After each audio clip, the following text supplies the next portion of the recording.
Maligayang pagbati sa ating lahat ng World Scarf Day.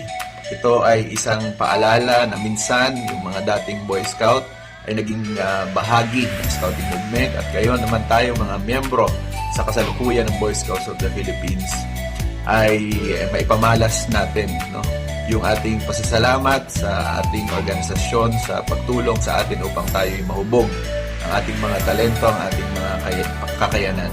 At sana ay panatilihin natin na mamuhay ayon sa sumpa at batas ng Boy Scouts, okay?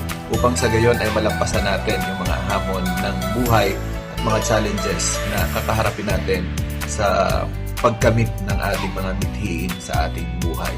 So, alalahanin natin that the Boy Scouts of the Philippines is always committed to deliver and offer programs na makakatulong sa ating mga kabataan upang sanayin sila at hubugin sila bilang isang mahusay at responsableng leader ng mga susunod na panahon. Sa inyo pong lahat, good morning and happy Scarf Day.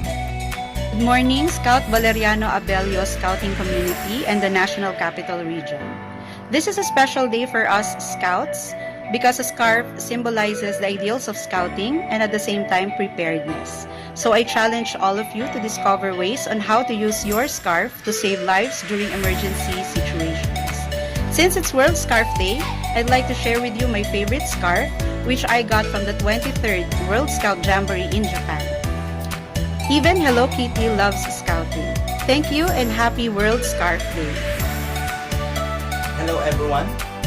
Let us celebrate the most awaiting World Scout Scarf Day today in August 1. Let us share our precious scarves to the community and always do a good turn daily. Keep safe and happy World Scarf Day, everyone.